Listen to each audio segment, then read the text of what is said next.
Good afternoon, Columbus, Georgia, and welcome to the Mark LaJoy or the LaJoy podcast. And it's a good Sunday afternoon. You know, anytime that I get up and open my eyes and still alive and still moving around, it's a good thing for me. You know, I'm not the oldest guy in the world, but I'm getting there. So, you know, it is what it is. So we got a special guest on today, and we've invited him to come on and speak. And we've got a couple good things we want to talk about. But I want to welcome Sean Rocks, the third, correct? Sure. Okay. Well, both you and I are old radio guys. Yeah, we're old radio guys. So exactly. more people know me as Sean Rocks than anything in the world. I mean, seriously, after you've done some things, if you use your real name, nobody knows who you are, and that doesn't help you. Yeah, it is. Well, welcome to the Mark LaJoy Show, Sean. Thank you. Thank you for inviting me over.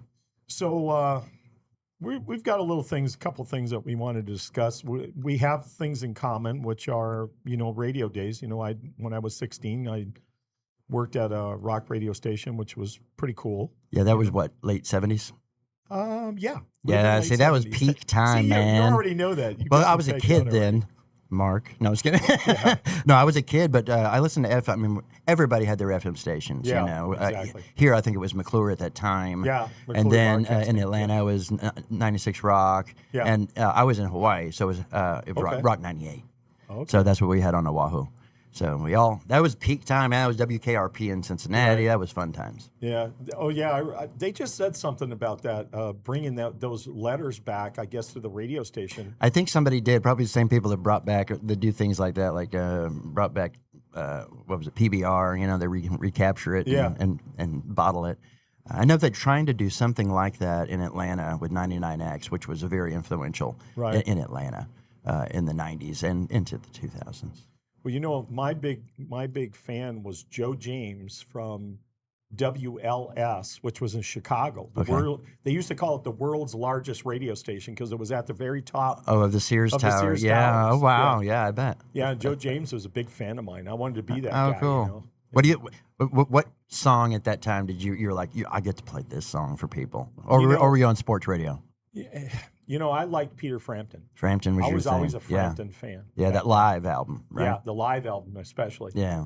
Yeah, my first girlfriend or something, she enjoyed that music. I think that's how I learned the word live album was actually from that album. You know what I mean? Because people weren't really doing that or saying that until that era right there. So I don't even know when that came out, but I was a kid. You know, it's crazy because we used to do reel to reel. Yeah. And people don't understand that. I cut tape. Yeah, I cut it. And, you know, we were right on that machine, cut tape, and you know, put tape back. I cut tape in the 90s. It was crazy, yeah. And I wouldn't have known how to do that, but I did film in the 80s. So we had a film class in my school in England, and that was a cool thing to be able to do. And we were doing not Super 8, we were doing 8 millimeter. Okay. Which means, what did we have? Not only did we have to splice the film, we had to splice the stripe for the audio. Yeah, so exactly. It was a lot of work, and then all of a sudden, video just people. You talk about that today, and they go, "What?" When you talk cuts. So I've worked in. Now you know that's how long I've worked in media, like continuously. Yeah. You know, in different places and doing different things. But that's so. Anything we're talking about today is about communications and intelligence and leadership, and those are just the things. And I'm just a guy that does this. Right. So, and I've been here 21 years now in Columbus before you asked me. So I've been here that long. I'm not from here, but I've lived in Atlanta or Georgia 30 years. Wow.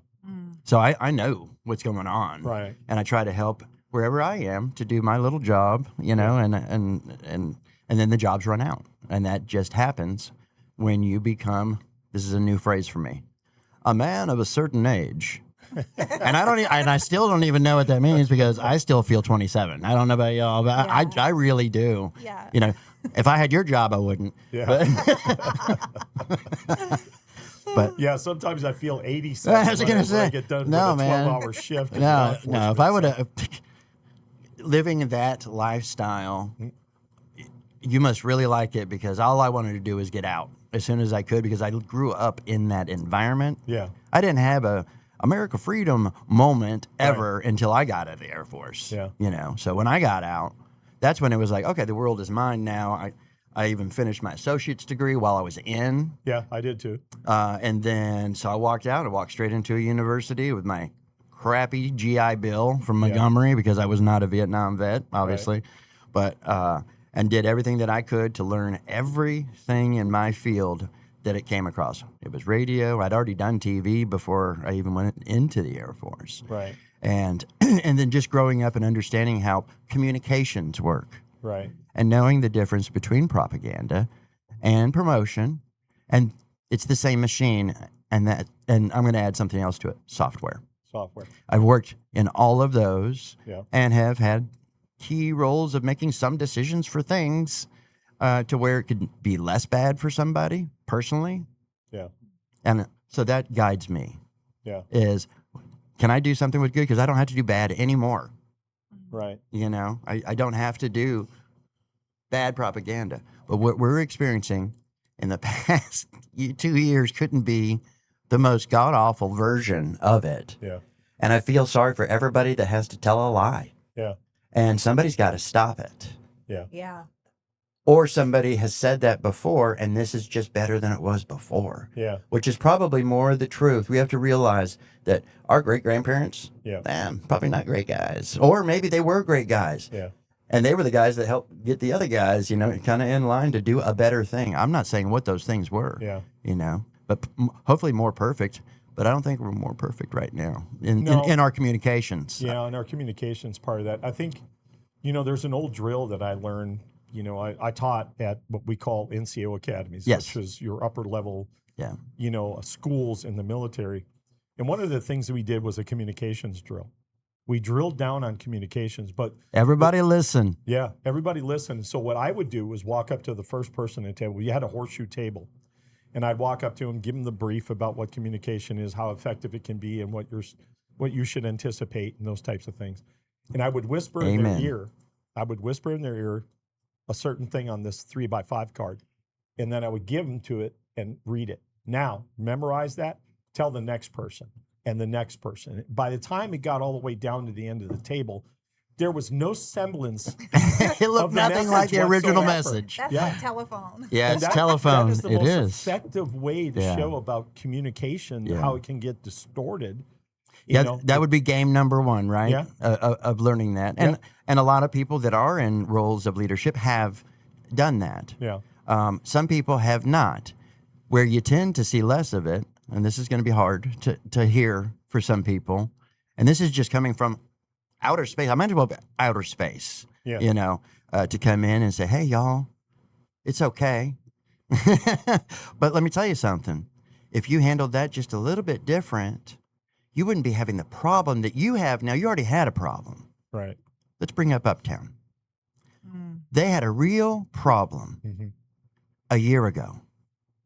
And I bet that hurts to be them, that they have to deal with such a hard problem where there was a death on their property or what they consider their property, you know, because they have to sell this and visitor center has to go out there and do that. Yeah. So this is serious business with them. Yeah. But pointing at all the kids that are in town that are on Broadway or wherever they were, you know, 2-3 weeks ago. It's 3 weeks ago. They keep on showing video. It's the same event plus something yesterday. Yeah. Yeah. So, Well, and this is clearly a communication problem. Yeah.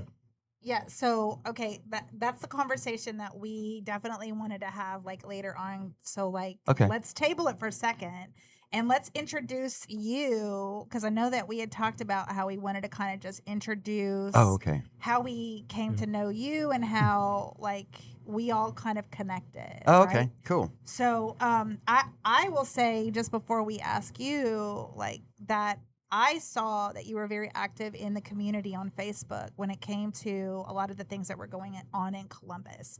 And you know a lot about like what's going on with the steering committee, what's going on with Choose Columbus, and you definitely have some great ideas as far as solutions. But we want to know a little bit about you first. Like, what do you do? What is your interest in Columbus? And if you could just tell the public again how long that you've been here, that'd be great. Okay.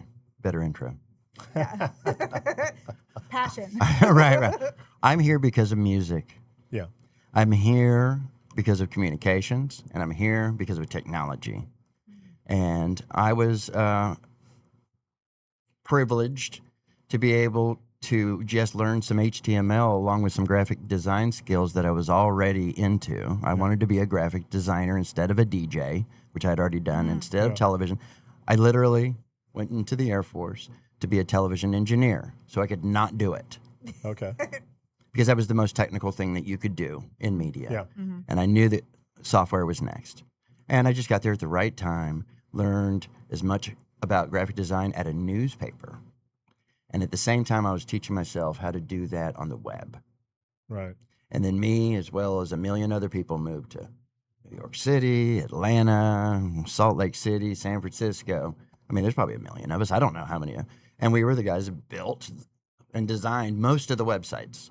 You see Chicago. I'm sorry, Chicago. But we're the people that built all of that stuff with rules, from Europe. Wow. So rules from Europe. Well, I mean, there's a world consortium, but Yeah. Yeah. there's more of them in that space than there were us Yeah. at that time. Okay.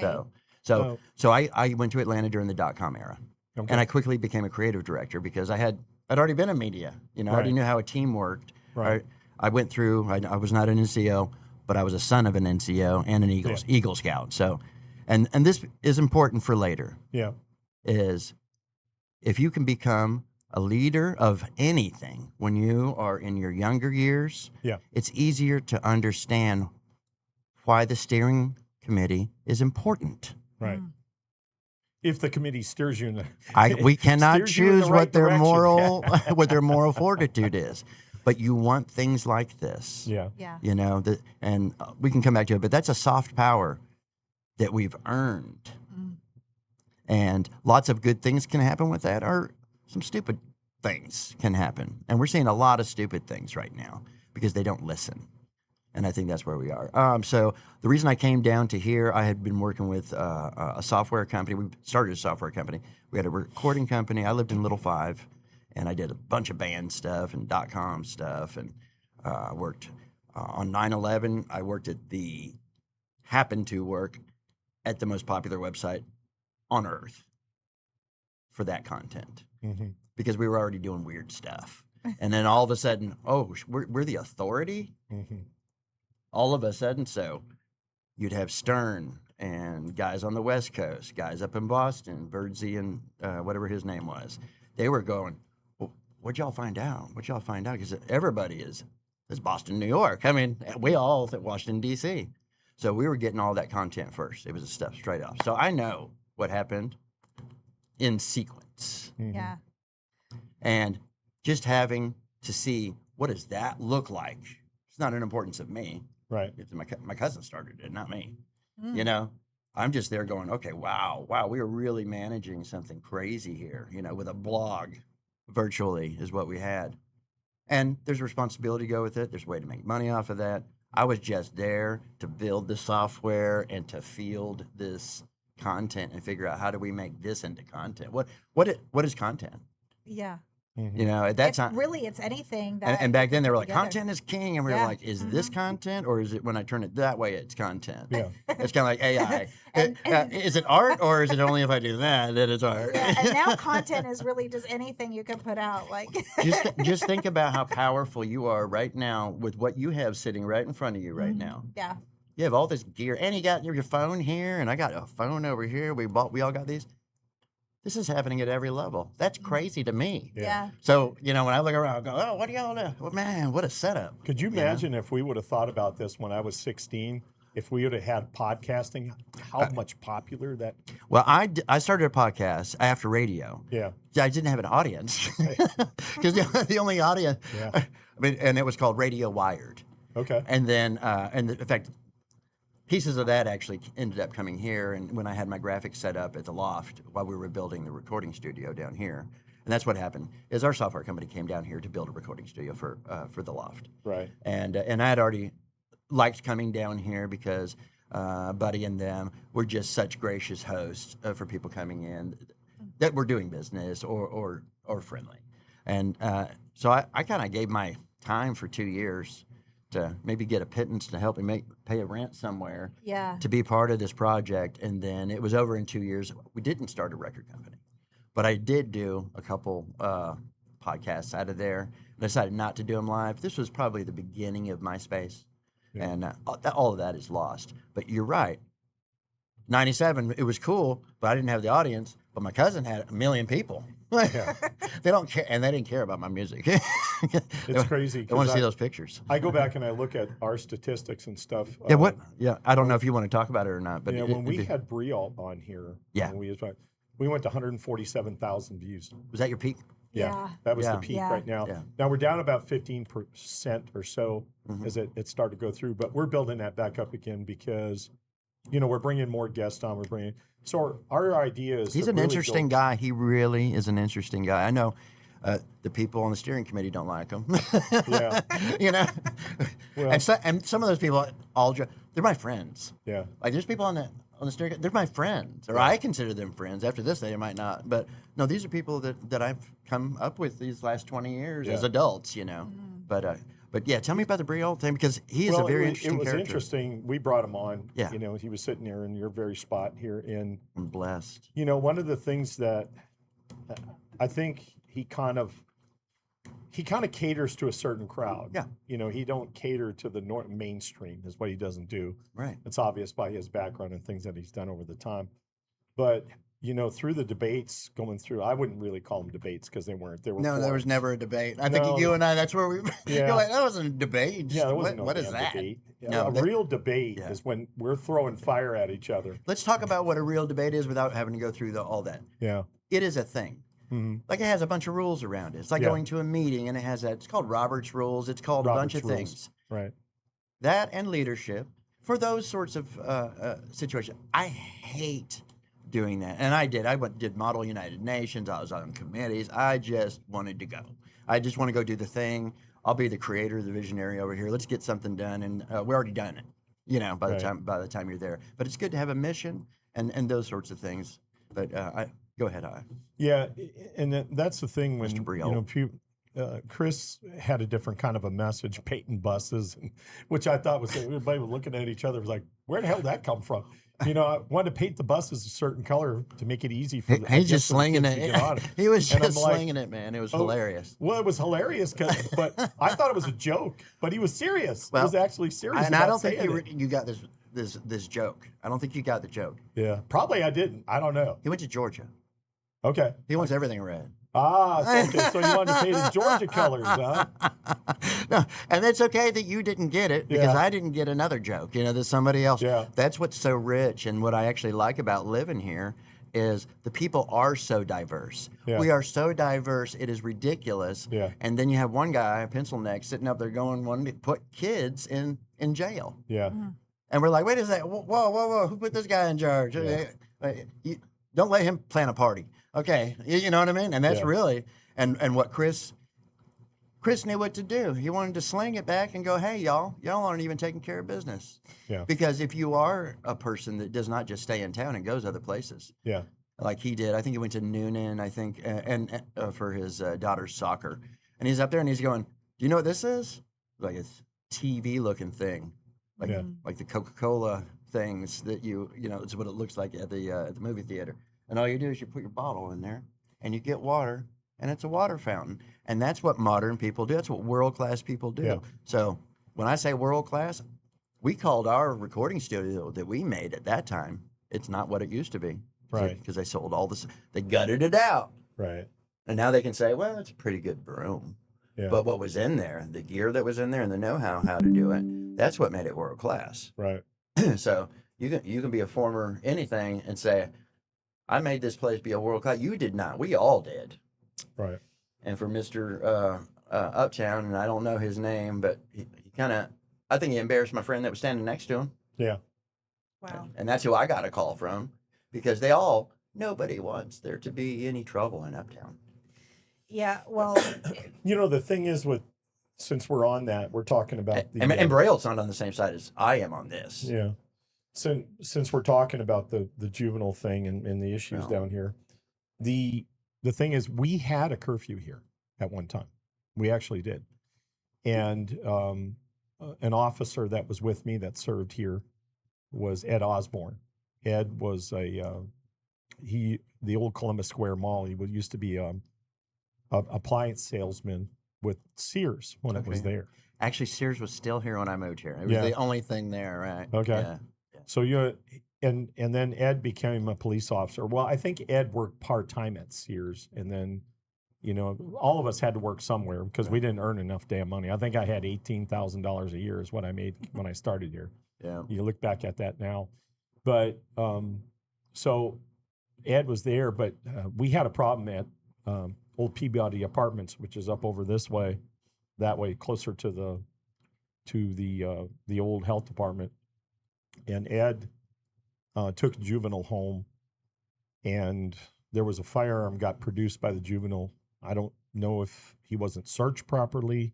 This was back then, right? Right. Okay, yes. And whatever happened. But anyway, we were on the enforcement issue with the curfew. There was a lot of problems going on at the time, especially in the public housing areas. Anyway, long story short, the kid produced a firearm, shot Ed down here behind the neck. Goodness. Yep. And he was able to be brought back alive again, but he had been out for too long. Yeah. And they basically shut him down after about 3 days it was. Mm. And so Bless his when family. we actually went after to find the detectives went after to find him, he had stolen Ed's radio and his firearm. We found it under Oh, his while he bed. was down. Yeah. So there's a lot of sensitive issues when it comes to this curfew stuff that's going on Yeah. right now. And other people have their own stories too. Yeah. That's and that's going to inspire certain people to think a certain way about something. Yeah. Well, we can use stories. Yeah. To make people fearful of things, Yeah. or we can use stories to change behaviors. Right. Mm. And this Yeah. is the difference Yeah. between propaganda and communication. Yeah. And I think what is missing, and I think this is the brass tacks of this thing right here, you need to understand what the situation is Yeah. today. Yeah. I'm sorry that happened to you. Yeah. And later on a different conversation, you can say, I'm sorry that happened to you, to me. Yeah. Yeah. Yeah. There's got to be some forgiveness. Okay? Yeah. And I'm not you personally, Mark. You haven't done anything to me. But that's where we are. So that communication, that was due, that message was formed.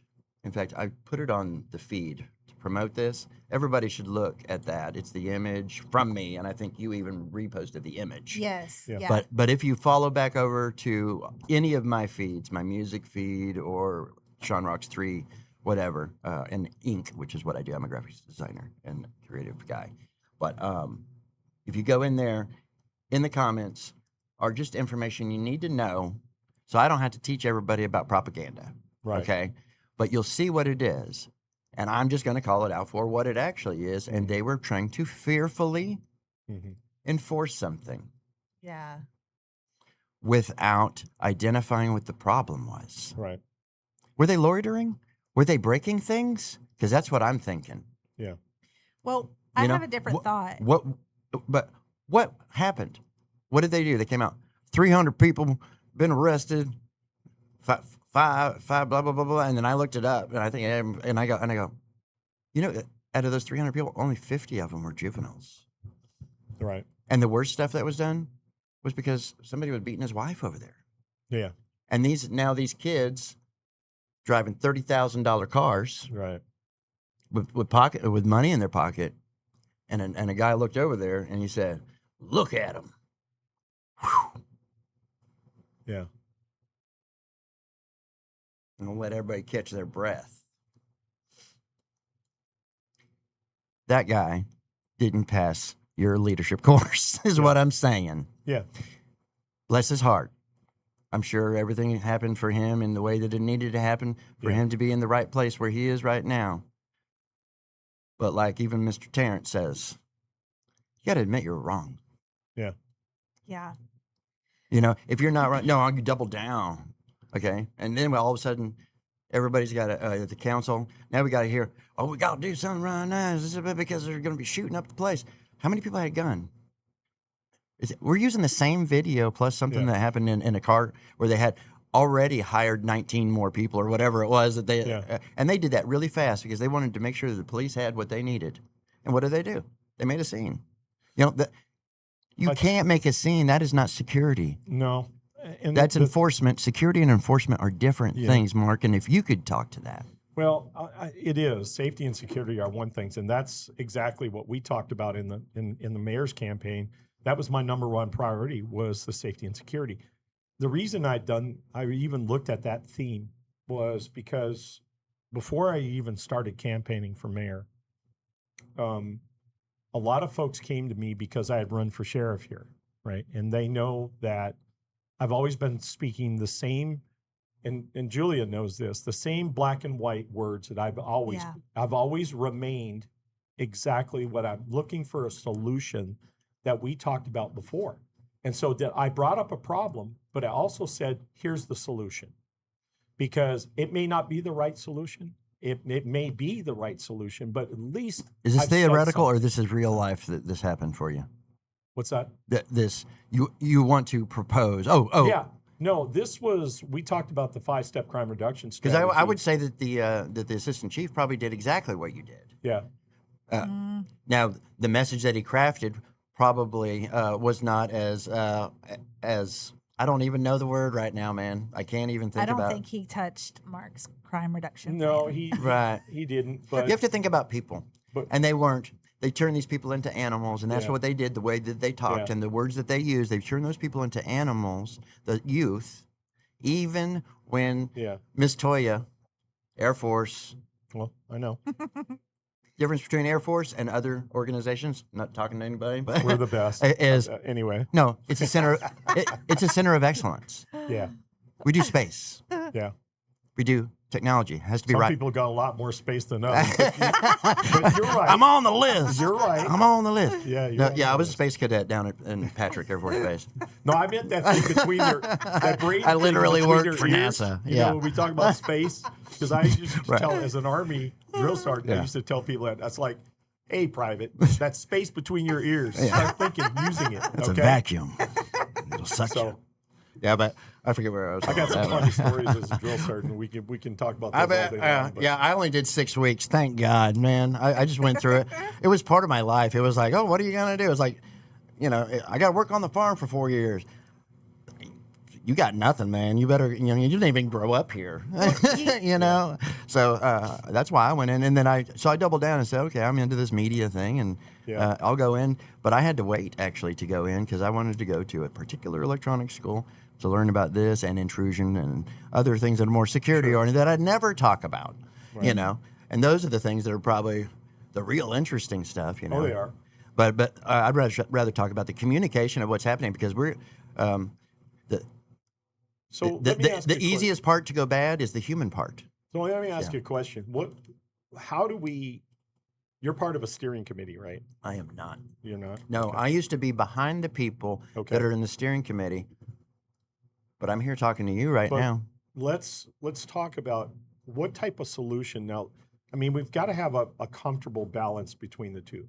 The business owners, obviously, they want safety and security down there. I mean, that's Absolutely. the number one premise of everything. Man, I can't tell you how many times I reported Yeah. crimes being there because I was Right. there at 2:00 in the morning in my studio looking down on Broadway. Yeah. And I can't tell you the number of times that I've had to respond to those calls you might have been there. because I might have been. It was yeah. the bike shop, Oh, I'm aware of it.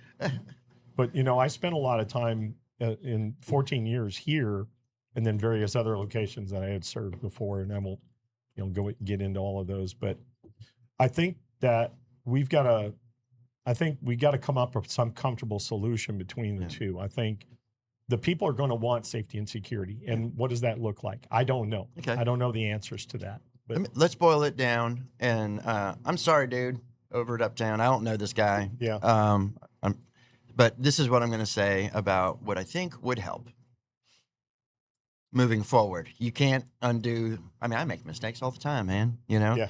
He made a mistake, and let's not double down and go blah blah blah blah. And then 300 people. No, that your police are not statisticians. They're just not. yeah, They can understand facts and they can and have an amazing ability to recall. It's a skill. yeah. But if you give them bad information to recall, they'll be recalling that thing until you tell Oh, them not to. Yeah, I agree. yeah. Okay, so this is where we are. I was in the military. I've been around police. Yeah. I mean, if you're in the Air Force, you are a cop. Yeah. Like that, you know. Right. Oh, you're not combat camera anymore. Here's a gun. We're all cops. Right. You know, at any given time, Right. you could be like that. Only I have never lived my life. I'm a very peaceful person. Yeah. I don't do that. Why? Because of communication skills. Yeah.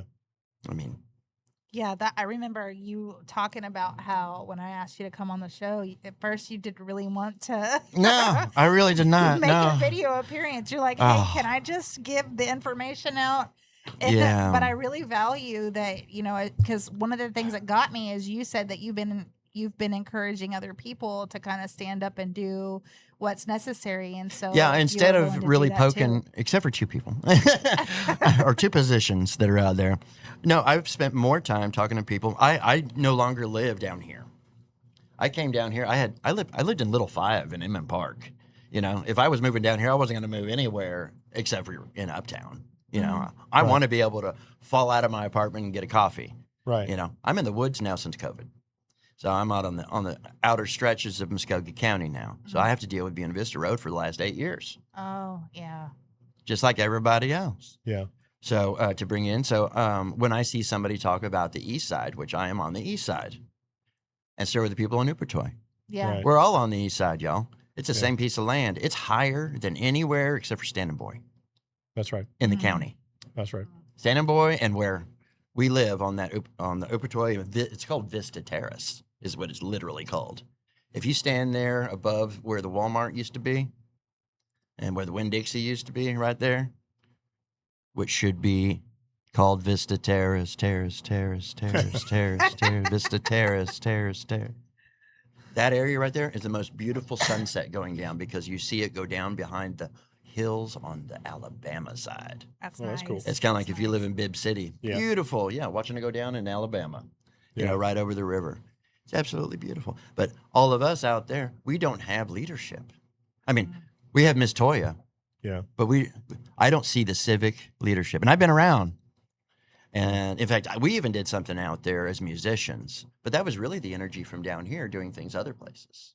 Right. You know, Fountain City, coffee, great friends. Mm. I've known 2 generations of owners, through that, and they're just wonderful, and they support all sorts of things everywhere, you know, Right. if given chance, you know, and they need the steering committee to be good, you know, whatever it is. There's a steering committee for everything, y'all. Yeah. Whether they're effective or not, that's another story. Because that's how you get funds to places, and it Yeah. is soft power, and that's the point. That soft power over here, kind of wishy-washy, you know, Yeah. how it works, because some people are working as by the hour, and other people are just getting a percentage of something they sell. Yeah. Fair, and other people get a job. So you I know. have a question. Yeah. Because you're But talking. but a we lot- do not have that on the east side, is what I'm saying. Yeah. Yeah. So, what you can't tell people about TADS Right. unless you're ready to pay more in taxes for your That's home. right. That's right. Let's say that again. Columbus is not ready for. They're not. They're ready doing for it. that. They've done it down here, Yeah. and they'll do it in other places. But it never makes life actually better. Yeah. For everybody. I'm pro Uptown as far as I can throw anything. Yeah. So therefore, they need to be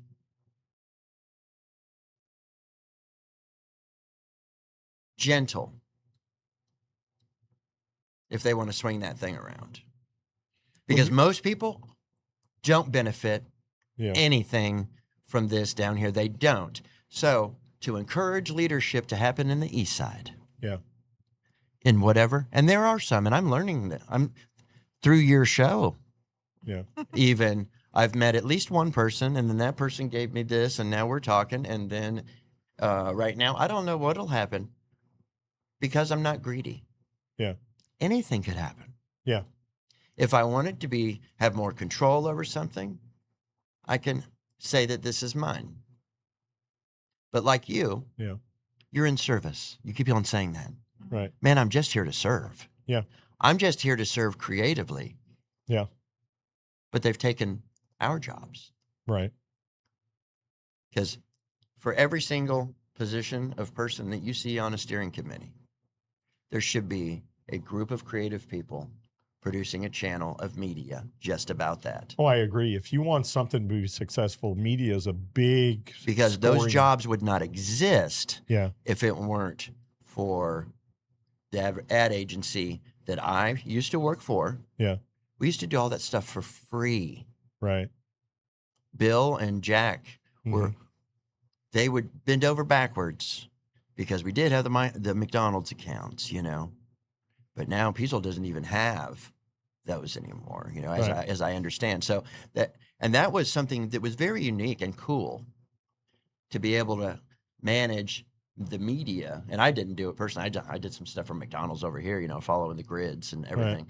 But for a town, for a city like Columbus, Georgia, to have such a voice with 27 in a room of franchisees.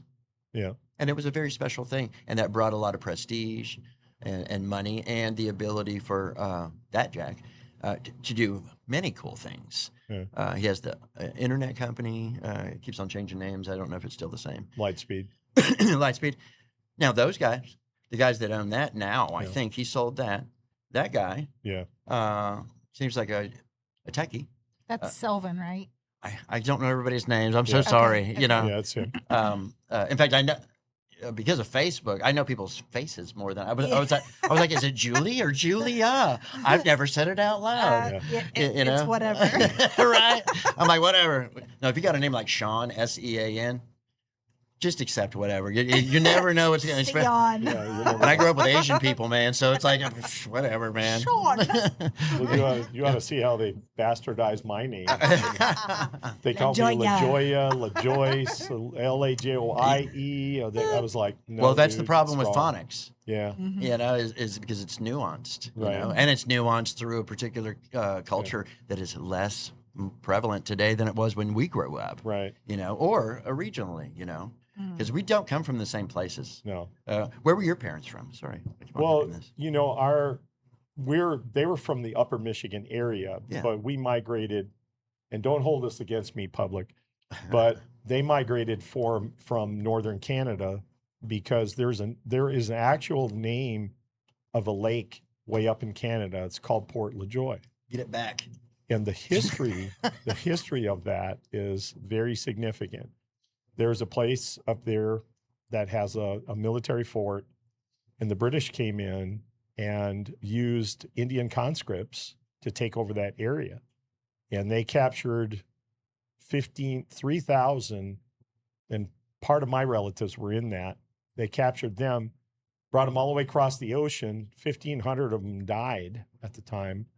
And they ended up in England or United Kingdom or whatever the hell they wanted to call it back then. Mm-hmm. And they were given pardons by the king, King Louis V, I think, or whatever it was. Wow. And they pardoned them. They came back in a ship and went back over. Now, the other interesting part is when that area got raided up there, half of those people ran down south into Louisiana.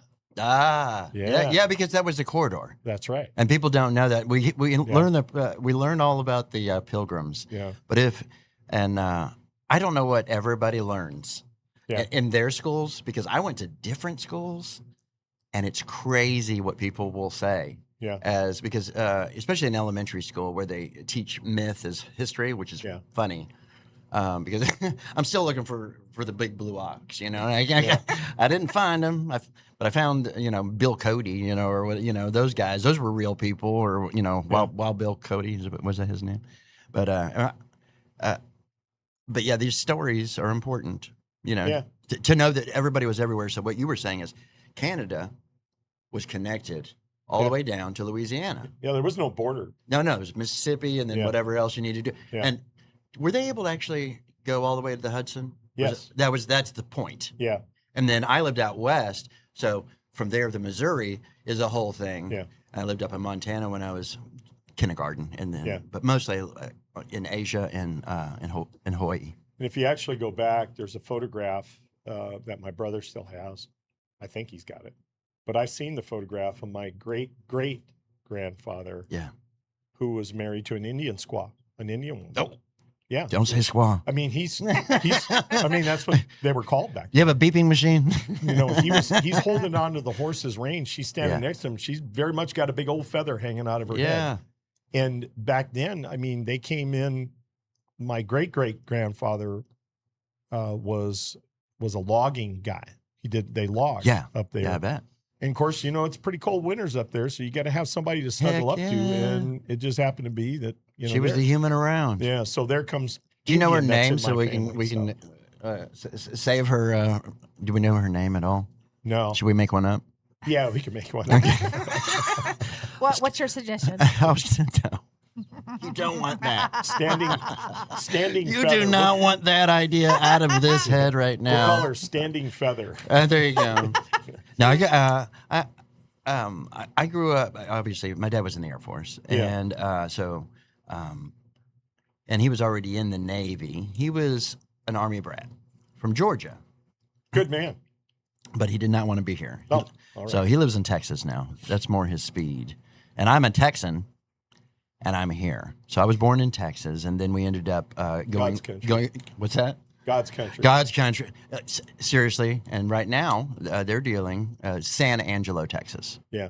They're south of Abilene. Abilene's the one that's really getting beat up by these data centers right now because Right. there is no reason to have these there in Tucson or, Well, you know, my San feelings Angelo. on them, so Yeah. So they're going to kill people just by depleting water. So they're going to fall apart. That was the wrong place to put them. It's irresponsible. There's probably a responsible place to do them. I don't know. I haven't seen one work yet. Of the new ones, we Yeah. have not seen it. It has not happened. Yeah. But in my particular town, they are on a parallel path to what we're doing right now. What they've chosen to do with the rules that they have, because there's rules, everybody, right. and they're written into your charter. And the state knows what your rules are. That way they can go, you're not following your own damn rules, you know? Right. So, but in there, you can recall people. Yep. So they are recalling everybody. Will it make a difference? We don't know because we don't know if the payola is going to work around Yeah. that. And that's where we are right now. When I say payola, it's just people getting paid to do the job that they were hired to do. Yeah. Now, what spirit do you have? You know, I guess my point to bring these two things together is everywhere that I lived, and probably you too, you honor the land of what's there. Yeah. You can't live and or move to Hawaii and not respect the land. Yeah. Right.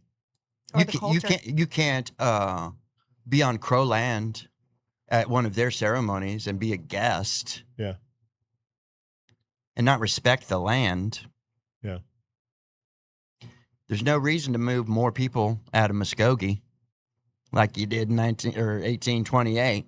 Yeah. Just because this machine wants to come in here, this pink robot wants to come in here, and nobody's respecting the land. The place is Right. called Upatoy for a reason. It's called Frog Skin. Yeah. Because of the veins in the ravines. I didn't know that. Yeah. That's why it's called that. Yeah. Yesterday, I drove out there and I met a Mr. I hope his name is, I'm saying it right, Mr. Bowler. I think he's about 42 years old. He looks like he's straight out of Texas, man. He was sitting there with a machine, getting some things together. Sidearm right here. You can tell he just wants to go out there and shoot. You know, he wants to go out there and get. He also works at the Kia plant. Okay. And so he's grown up there. So he's 42 years old. So that land's been there longer than him and his family. And they live next door to this guy, Mr. Bones, apparently. That's his name.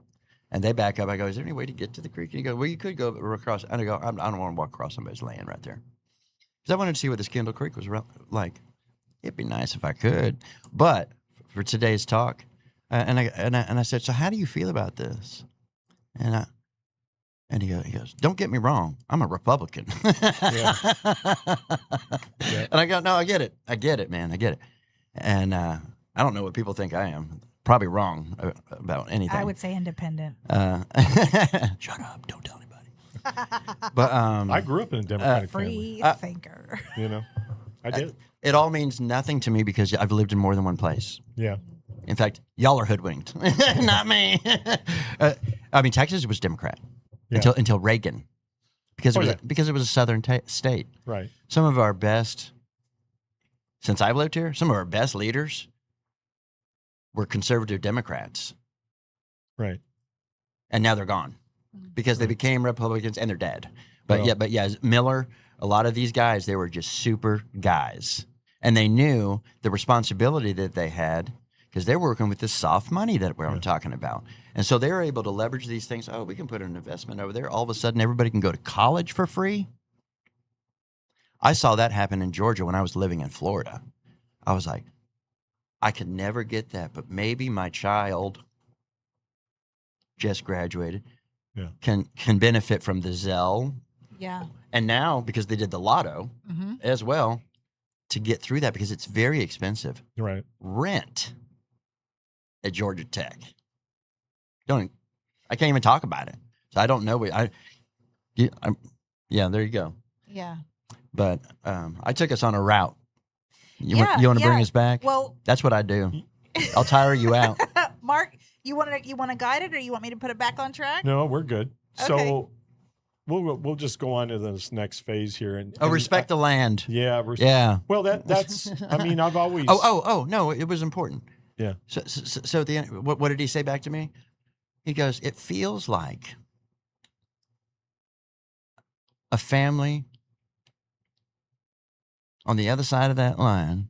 I'm certainly putting more words in his mouth. And it's family versus family. Yeah. One family dressed up like shell companies with random ass people that have never done a thing in their life, never built a thing in their life. And then they had to get somebody. So they got a builder. And I know that guy. And he's a great guy.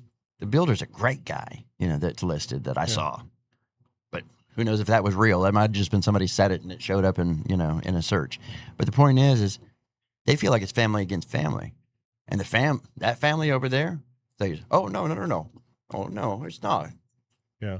No, it's not. No, it is. Just like, yes, we don't know where that $45 million is. Just like, what have we been doing with the money for maintenance? Yeah. You have to admit, hey. How about jail maintenance? No, I'm on that. Lack thereof. I was here when they finished that. Oh, I was here when it was being built. Right. Did you I know? worked in the police Did you department. know? Do the people know that from '96 till 2015, maybe, Mm-hmm. that there was federal overwatch Yes, there was.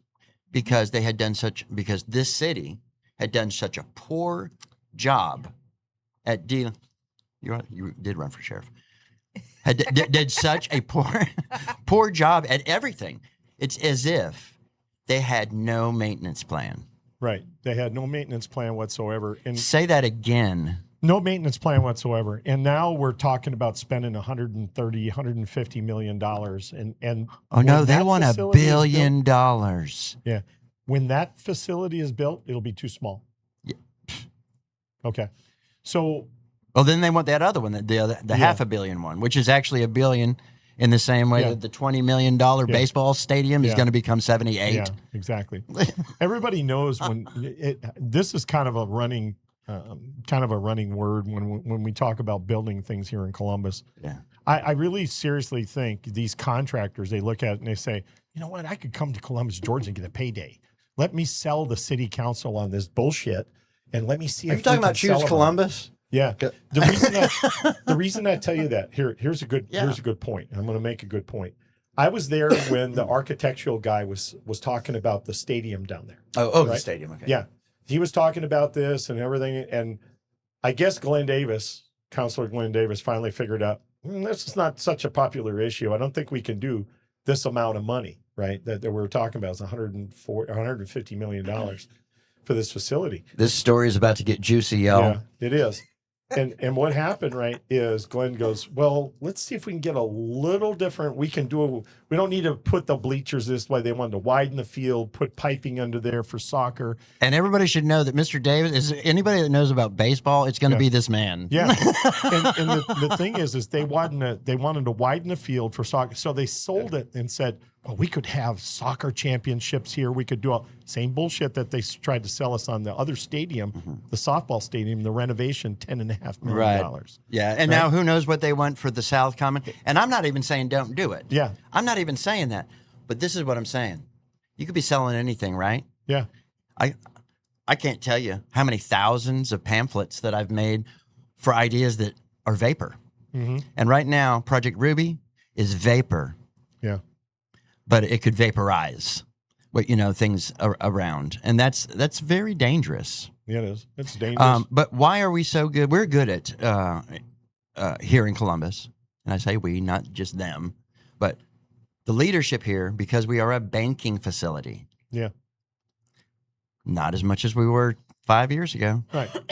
but we finance things, Right. and every time you finance something for $20 million, $30 million, $50 million, $500 million, $1 billion after the taxes and everything's over. We're talking about $1 billion Interest. Yeah. and problems. Yeah. Please. $1 billion. Why do we do that so well? Because we're a banking community. Yeah. And they will do anything to pay off the debt. But you know who the bankers are? Ourselves. Us. No. You're the people paying. We're the people. Your revenue. Right. We're revenue.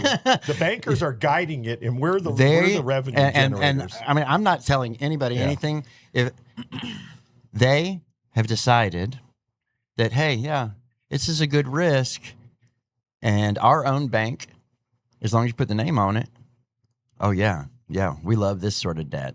Let me finish this story real quick. And that's what's happening is there's a set. How much percentage goes to a sales guy?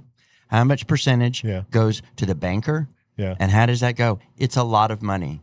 Yeah. So a deal like that Yeah. of saying, hey, let's bring this over here, but you can bring millions of dollars to a young man with a young family. Yeah. But And then he could become your city manager later, maybe. so yeah, really. Oh my. So look at it what we're talking about. This guy architect, after Glenn Davis got done with him about what we could live with and what we couldn't live with on the project, at the very end, the architect came back and said, and this is why this is a selling point. Now understand this. The architect came back and said, well, if you spend a little bit more, you can get a little more. You see how that is? Yeah, it's The cheesy. salesmanship of that part of it. Yeah, he doesn't show you the value. No. The value is never there. And this is because these people that we're talking about that make the decisions, they hang out more with other people like them from other towns than they would East Side. Right. So when they all go to Coachella out in California together, and they're out there doing their thing because they're the leaders of this town and Ohio, and everybody's there. Yeah. Because everybody's going to be there that day. Coachella. You know what Coachella is? Mm-hmm. Yeah. Okay, yeah, okay. Big giant music festival, pop culture, all that thing every year. When they go there, that's where they get to compare, and they go, "Oh man!" So it gets We in. should be doing it like that. It gets in them. It's fine. They built this. That's their apparatus. Yeah. They pay for that. They're not asking for any money from anybody else to Exactly. to do that. They're not asking for our approval either. No. None. So you have to think about leadership of your area where you are, particularly. Yeah. I'm being very particular about East Side right now. Yeah. That's where I live, and it's taking me a minute to even say that because I'm like, no, I'm in the woods. You know what I mean? Yeah. But I have to drive down there, and probably where I probably got any peak because I just really talk to my friends, which are mostly musicians and recording producers, artists, and people I've worked with in the past. I knew a lot of people because they were bartenders who are some of the best people. Here we go. Replace everybody with bartenders. I am not even kidding. I qualify. Okay, there we go. I am not even kidding. I am not even kidding. No. You could replace almost any of those pencil necks. They know everything. And they know everybody. But what they know is, or what they have is they have social skills Yeah. Well, of bringing a situation down to a manageable conversation. What happened? No, don't give me that. No, Assistant Chief, stop giving me those data points. Stop it. yeah. because they're not real. Please say they're not real. I'm gonna need Okay. you to deposit in my tip jar. We're Yeah, gonna go here we further. go. Yeah, we'll have Julia's tip jar, where, and we'll see how much money that we So raise. let's take a little turn. So I looked at your Facebook postings. And it looks like you do a little bit of art there, and I'm kind of curious. Is this something that you've always been doing all your life, or is it just something you just kind of picked up? I think You I got a talent for it. I grew up in the 70s and, did I. and 80s. I'm Gen X, straight up. Yeah. So I was born after I'm the end moon of the baby landing. boomer generation. Yeah, you got the moon landing. I didn't get the moon Yeah. landing. So no moon landing for me. I just got to see the buggy, and then they stopped showing it. Mhm. I was 3 years old when Kennedy was shot. Wow. Mm. Yeah, I remember watching it on TV. Well, and that's Anyway. 63. That's when my Yep. parents graduated high school earlier that year. Yeah. Yeah. So where were we going with this? We talked Your- about art. your ink Oh, work. my, We talked my about your artwork. art, So I was which trying is not really to talk about interesting. myself. Okay. So I grew up in a time where and you'll remember, and this is kind of nostalgic for Gen X out there, is in many of our homes, there wasn't a whole lot of color print anything. Oh no, Like imagine everything is wood and metal. and a black and white TV with And- a round screen. And on the front. often that, I mean, by early mid 70s, we had a little Sony that was probably 13 inches, and we would Yeah. sit across the room and look at it. Yeah, But what was interesting is when anything new came into the house, you just saw it. Like we didn't have a bunch of clutter. yeah, Like we just didn't have that because we Yeah. were probably moving all the time, Right. being military. So when something interesting showed up, my mom, she kept a very tight house. yeah. I wish I did. So did Oh my my mom. Lord. So and so anything that was important would be in the middle in a candy dish or something like that. hmm And I remember we were going to go down to California to see my grandmother because that's where she lived. She grew up in Hawaii, and but she had moved to California. So we went down to California to see her, and she lived in Covina near Anaheim. So we went to Disneyland. But I just remember looking at those color tickets, and it had like some, like foil on it. Yeah, And I was like, wow, that's the most valuable thing I've ever seen. It was all I could think was, how do you even make that? yeah, And the graphics were just so good. Disneyland, they were the best. And then every time you went, and then you'd also see it with larger design systems. right. For many people that are Gen X and maybe even other ones, we had these, what were they called? Color-coded books where you read and there was records and it was almost like a psychedelic experience. It Yeah. really was.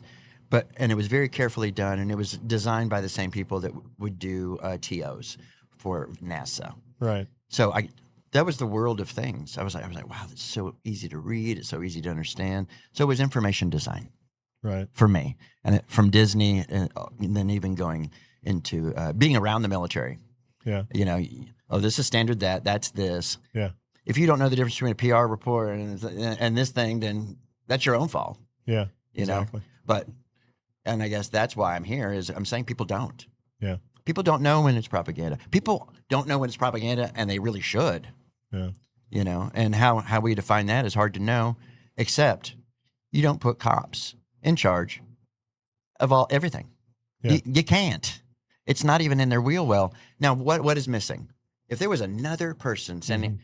we know who it actually would be. It would be a very strong mayor. Yeah. I happen to like our current mayor. I met him a long time ago, but he is not that character that I'm talking about. Yeah. He's not.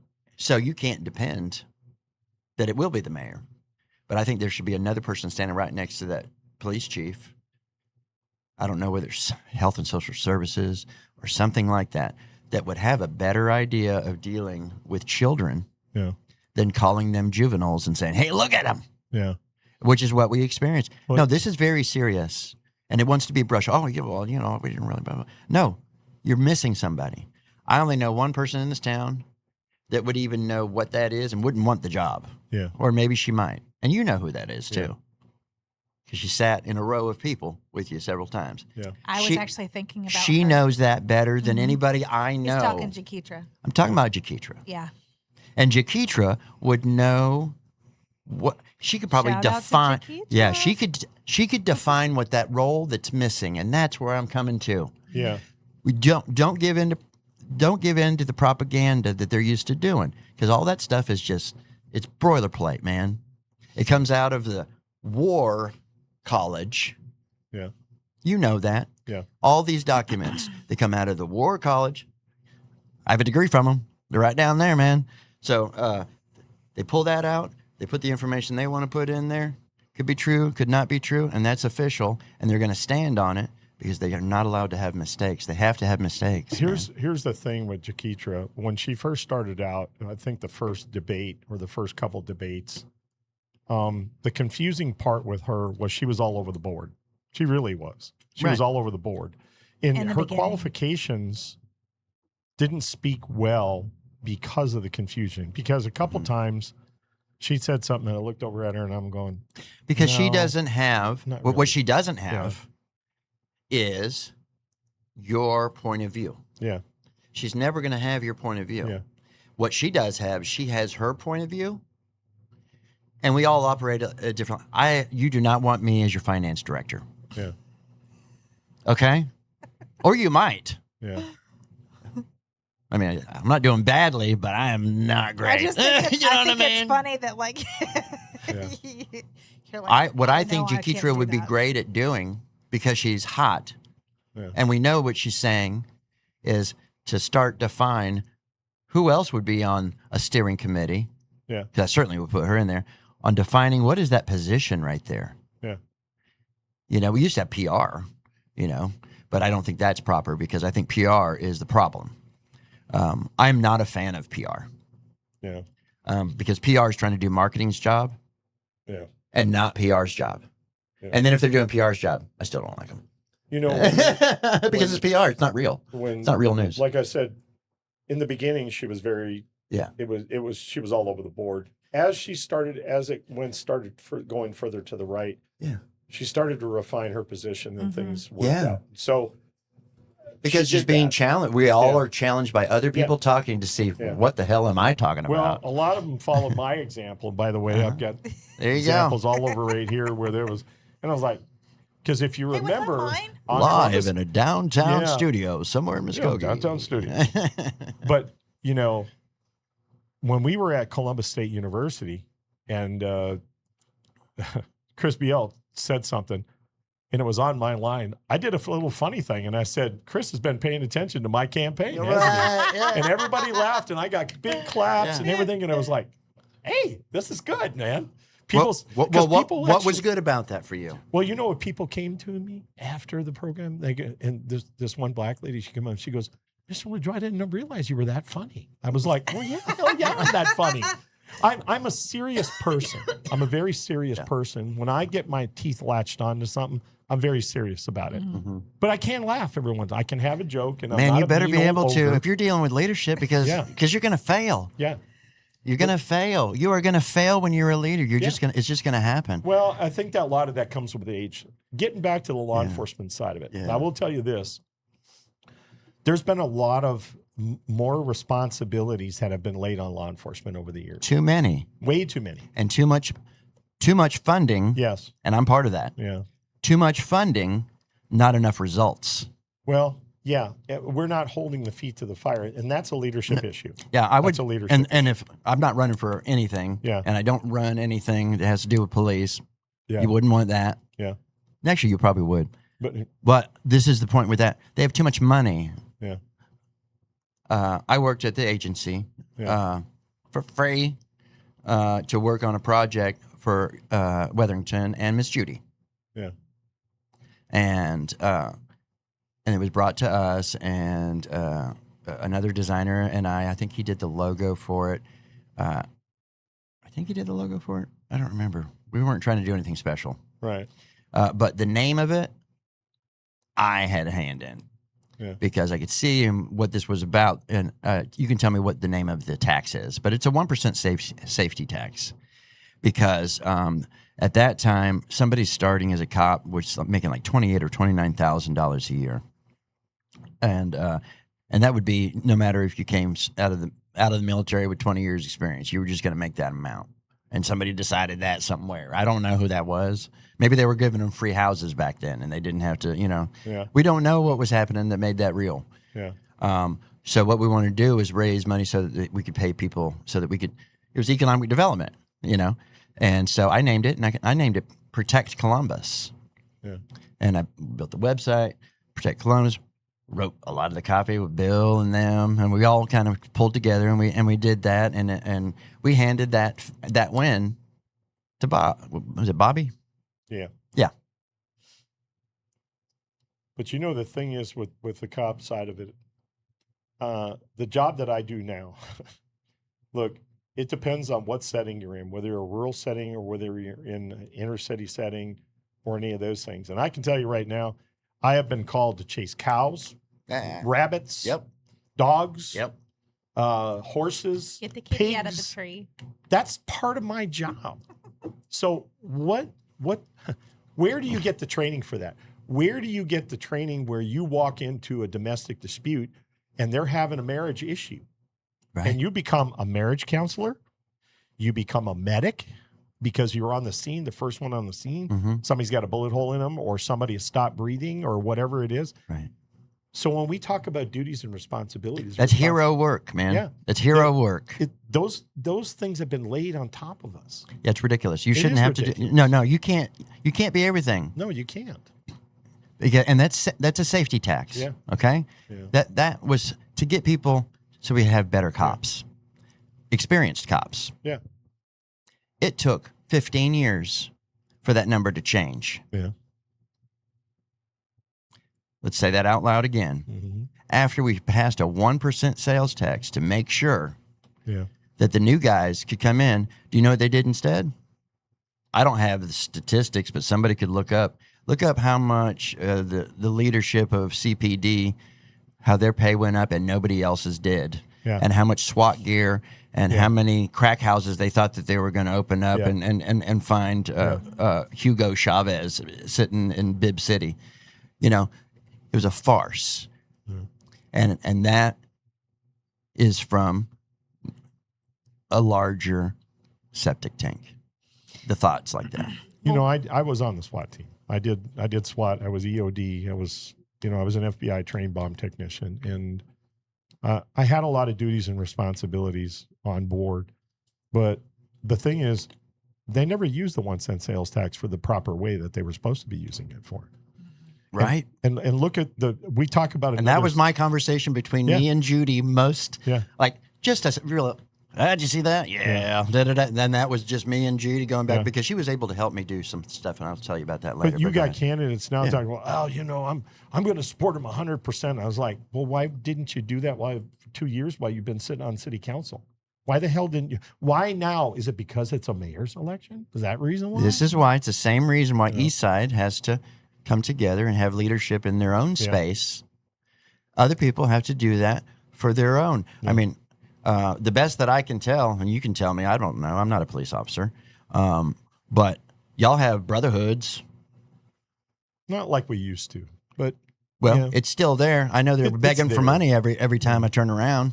And where that money goes, I sure hope it goes somewhere, because everybody's willing to put money in that boot or in that fund or whatever. The point is there is so much support for that. Yeah. They don't need to be in charge of what the kids need to do. There needs to be a social advocate of security and safety that is not going to have the solution of, you know what I can do? Fill up a jail so we can buy another jail. Yeah. Oh, wait a second. I mean, like I said earlier, you have a bunch of kids with $30,000 cars. Yeah. You just want $1,000 from them. Yeah. That's all you want, because you know they got it, or somebody's got it, their parents got it, or they can't afford it, and they were just along for the ride. I fault a lot of the stuff. When I was campaigning early on. I have a solution for all of this, by the way. Yeah. We'll get to that because we are approaching an hour and 15 minutes. So they had to wait until the last bit. So when we were campaigning early on in the campaign, there was a Veterans Day parade down on Broadway. And I happened to walk along the whole route, shaking people's hands. And I stopped at these two black ladies were sitting in the back. Yeah. And I talked to them and I said, hey, look, I'm Mark LaJoie. I'm running for mayor in Columbus, Georgia. And they go, oh, that's cool. And she said, the lady said, well, what do you think, what do you think about crime that's happening and all that kind of stuff? I said, well, I have a solution. I said, it's the 5-step crime reduction strategy. She goes, oh. And I explained to her what that was and everything. And she goes, you know what I would do, Mark? And I said, no, ma'am, I don't. She said, I would start making the parents responsible for those kids. And I said, that's interesting. And what do you mean by that? She says, I'd start putting them in jail if I had the responsibility. And I said, well, we can't put everybody in jail, but I do agree with you that parents need to be actively involved in their kids and in their upbringing and what's going on in their stuff. I was raised in I was the youngest of 5 in the children, but my mom and my dad always made sure I had supervisory responsibility, somebody was watching me. And I put that on, the same thing I put that on with my son. I made sure when he became a latchkey kid, it wasn't more than an hour, right? Now you can get in trouble in an hour, but what it was is I made sure that my wife was there. We scheduled our work and we did all those kinds of things. And that's the extra responsibility that you have as a parent. It's a lot. And it is. I've been a solo dad for most of this journey. Yeah. Which is super tough. Yeah. It's very tough to do that. And especially when I realized that I could not trust the schools. Mm-hmm. And that hit me really hard. And so I had to pull my child out of these schools because I could not trust these 2 administrators. Yeah. And I was like, oh, man, I'm getting taken here. Yeah. Mm. I pulled them out, and then they were just nasty to me after that. And they kept on saying the wrong thing over and over. Right. They kept on saying the lie over and over and over. And I was like, and I'd be in these IEP meetings. And I'm like, everybody's hearing this guy just like I'm doing right now, except for I was a lot more calm. I'm just casual, man, most of the time. Yeah. All my energy goes into creating programs to communicate that are nice, that don't put people in jail and instead empower people. Yeah. And that's what we should be doing right now is exactly that. And I think there are plenty of good people on the east side. Yeah. But you can't ask the steering committee of Uptown to help you do that until you get your stuff together. Yeah. Because the same people that are on that steering committee you want on your steering committee. Yeah. And I think they are willing to do it. But I don't know why nobody's gone out there from the community. Well, probably people don't want to go back. A lot of people, that's what I'm thinking. Some folks somebody's going to have to stick their little toe in the There's hot people water. there's people doing things. So I mean, let's not pretend like nobody's not doing anything. Yeah. The place would collapse if nobody was not doing anything. Yeah. Or is that triple negative? I personally think it needs to collapse for a little bit. I think it is collapsed right now. If you're y'all are living large over here. Yeah. You go out there, it's desolate. It's kind of quiet and nice, but it's entirely. It shouldn't take 8 years to do a DDI. Yeah. 8 years. Those were my videos. Yeah. That were posted up. That. It's ridiculous. In fact, it was not done in any way in the same, with as much care as the one that they've already finished over at Bradley Park. Yeah. Because they don't care.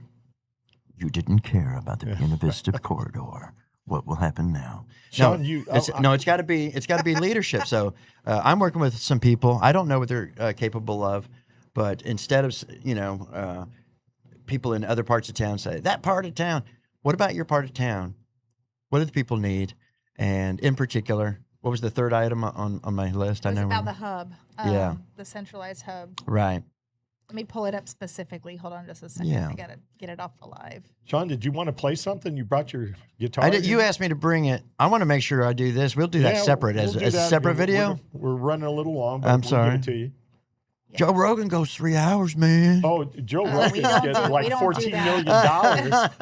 million. When I get to the Joe Rogan level, believe me, we'll be on 2.5, 3, 4 hours if we can. No, I had no make it idea that long. exactly how this was going to play out at So all. your third piece is world-class learning and transit hub.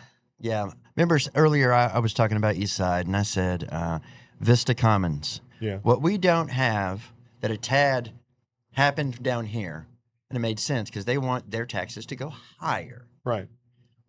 In East Side and probably some other neighborhoods that are need to transition, they're not transitioning right now. Like there's no transition happening.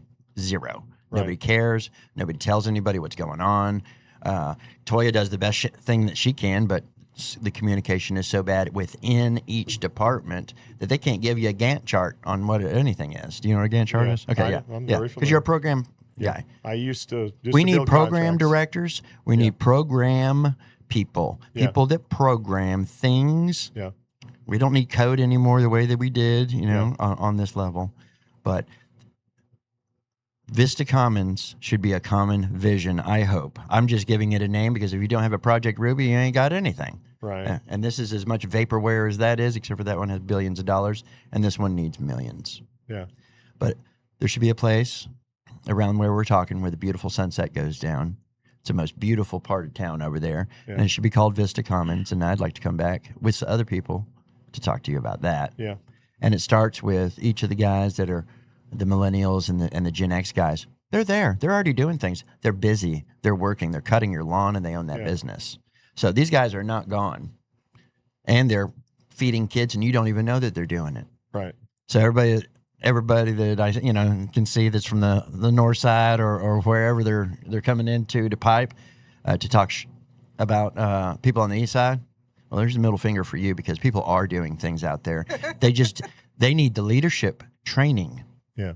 that you got in as being an NCO, Yeah. and maybe some things I gleaned from all the things that I have done. So I'm really curious, and I think the audience is Yeah. too, to actually hear about so what kind of propaganda, because you talk a lot about that there's propaganda that's being perpetuated in Muskogee County and Columbus. I mean, we know that that's propaganda is a lot of different places, but specifically, what does that look like in Columbus? I think we've just been talking about it. The particular, I mean, it's all over the place. So, but can you bullet point let me bring up. I think I brought it up a bunch of times, but the press release done by the assistant chief dealing with the success that they had catching the guy with the brandished weapon. That's a success, y'all. That was the bid with technology, contacting the police, and they picked up the kid. Nobody was shot. Nobody was hurt. Success. And then they want to say, and so everybody needs to not be here. That's nonsense. Yeah. And so what did they do? They talked about a bunch of statistics. 300 kids, blah, blah, blah, diggity. Right. But the thing is the reality of it, from what I just gleaned, and other people told me other things, we're not going to see the same thing, y'all. We're going to see slightly different versions of the same thing because of the way the algorithms work.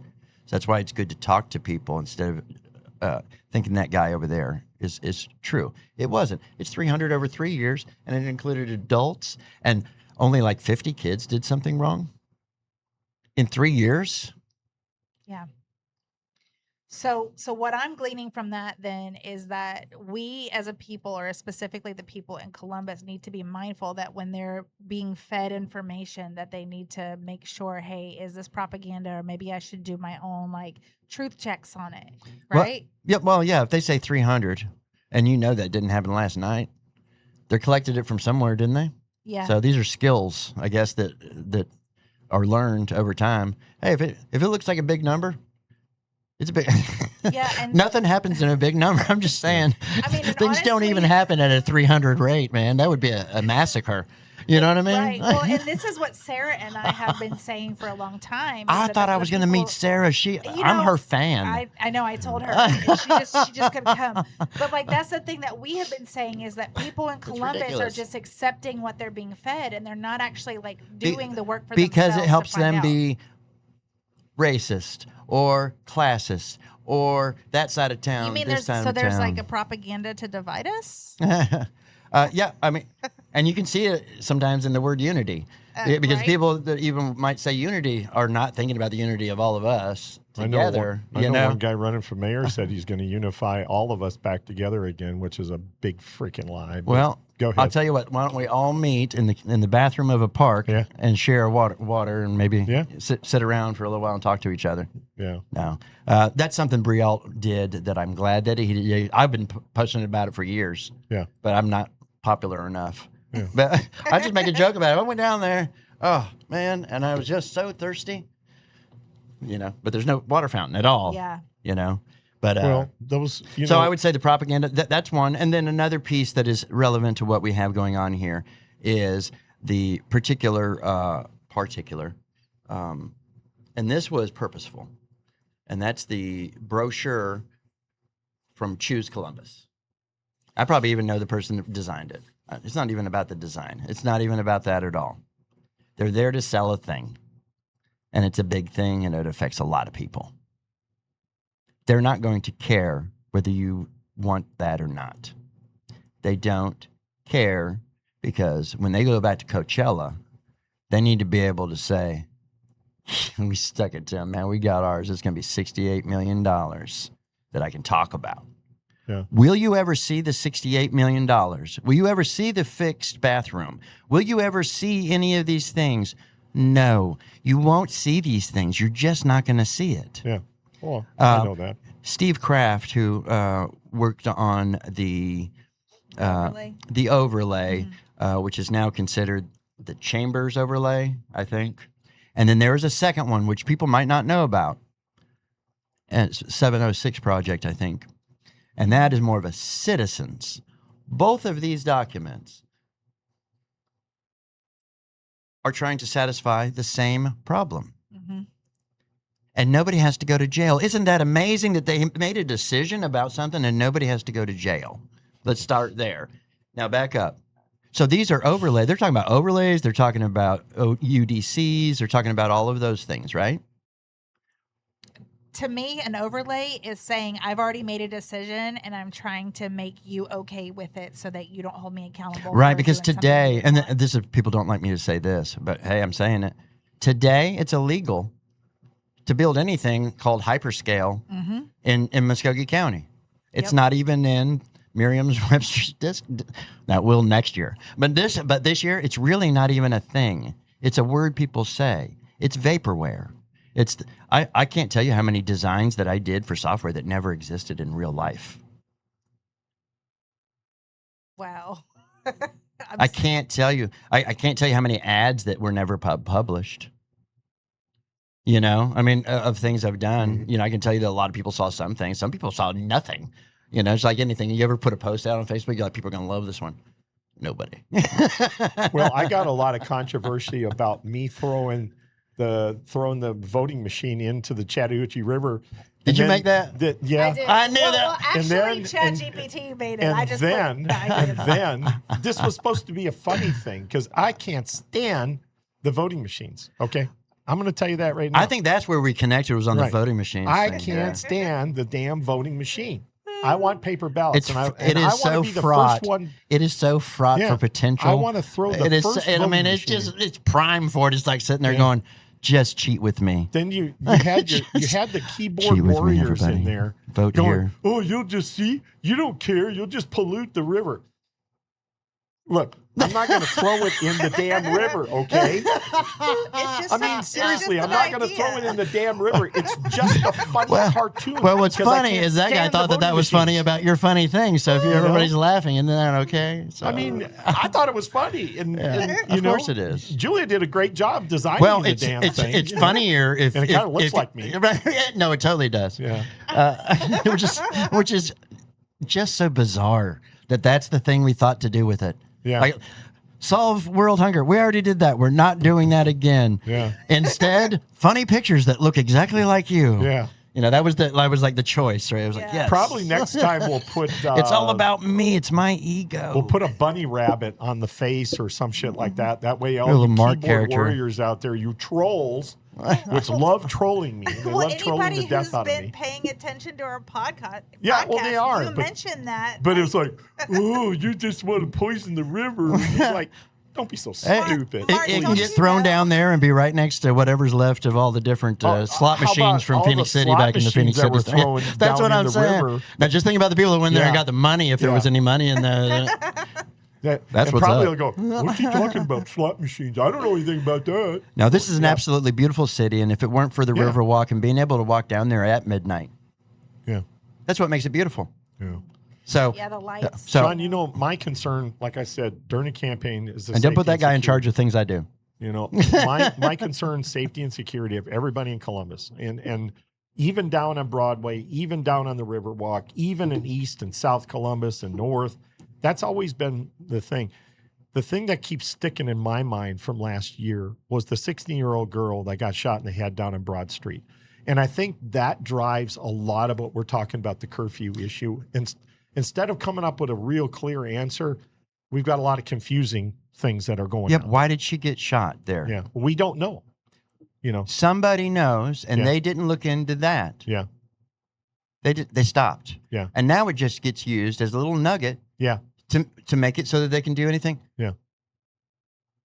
If I were in the situation that the council was on, can we have some more cops because we're having a problem? I absolutely would do the exact same thing that they would do until this weekend where you have 19 cops making it look like a war scene down there.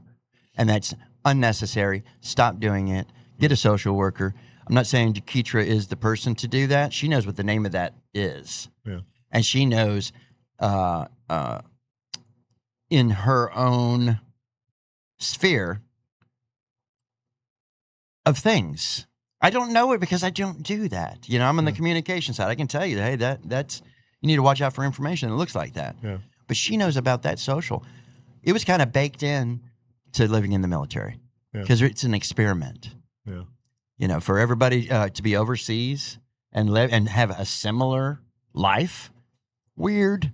You know, how can I have a similar life even though I grew up in Japan, Okinawa, Hawaii, Montana, Texas? It's a program. We are programmed. Yeah. That's cool. Cool. What program is missing?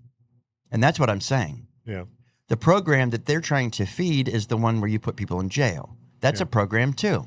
It's a path. yeah, Yeah. So we need that social gooey person that's hardcore yeah, that says, hey, what we should be doing is we should be guiding these kids with incentive to another thing that we've neglected to do with Parks and Rec. Yeah. Security should be paid. Take those 19 people. Was it 19? A ridiculous amount, right? yeah, Yeah, ridiculous. Dumb. yeah. Let me say that again. That was a dumb idea to put that many cops doing nothing. Here we go. Take those 19 guys, you put them all over there in the South Commons, and you walk people through things. This is programming. That's what I do. Festivals, any sort of interface, you know, anything. It's called, I think, marketing people, MBA people call it CX, which is customer experience. I call it UX, which is user experience. And there are factors, and it's a science, you know. Yeah. And you have to have the incentive. You bring people over there. If you go in there, hey, you could have one cop with a bunch of stickers in his back pocket and go, free ice cream over there. Everybody will go, man. Yeah. Or, hey, everybody, I'm having a bad day. So we need all the kids in all the universe to not be down on Broadway. You have to have the incentive. Now, I don't know what the hell they're doing in those parking lots, though. That's weird. So, but that's easy. You Yeah. close a door. Here's You close the door, Mark. I agree with some of your things, but the problem is statistically we got to look at statistics, and this is not a propaganda thing. We went from 79,000 certified gang members that we knew in the state I know this. to 124,753 additional gang members, almost double what you could put in Brave Stadium. Right. And that's the problem is we got to tackle the gang problem. And I don't think we know how to do that. I seriously You don't. starved them, Yeah. and you starved them by giving a shit about the kids. Oh, I agree with you. And I said that very strongly because Yeah. I want people to hear me. They bring the kids in the Hey, gangs. if you actually cared about the youth instead of calling them juveniles, Yeah. I'm as mad as Toya is about that shit because I have a kid Yeah. and he might be hanging out there too. And you're calling my child, my magna cum laude, had to do it by himself because your schools suck. Yeah. Calling him a juvenile, he wasn't there. But You know why they use that term? it's It's through a legal term. yeah, it's a lens. Yeah, it's a legal Yeah, term. he's not going to be able to fix any social issue in the world with a lens like this. Yeah. This is all that he sees is this. Yeah. What I'm saying is we need a Jakitra to be right over here or Yeah. that type of a discipline. It's a discipline like any other. Mine's a Right. discipline. Yours is a discipline. I don't know what you do. Is it legal, I think? So we have discipline. So we need to, we can speak about moving parts in our own way. What you have is if the only guy that's in charge of that 10% or that 1% sales tax is that guy that day, Yeah, he's not going to have a good idea right. because all he does is he's like, what tools I got? All I can do is lock up a bunch of people that don't need to be locked up. Yeah. So I can beg for more money for 19 cops to not do anything. I don't want to leave this conversation without saying it is the responsibility of the beach, of the river. We all have put tremendous amount of energy for this to be the place to be. Yeah. The envy of the South. So the kids graduate, putting on all their nice clothes. They want to go somewhere. Downtown is cool. I liked living downtown. I mean, it was kind of cool, especially it was pretty dusty back then. There weren't a whole lot of folks around. We had more I knew the homeless people back then, you know. But the point is you have to think outside, and you have to have social programs. It's called entertainment. I'm not saying that they don't have to pay to go to Yeah, these things. there's not. They have money in their pockets, and if they don't, give them a free ticket. I don't care. You won't have any problem. Those 19 cops will not get hurt, and there'll be 3 other guys that are trying to get away from that party because they're going to get kicked out of that party.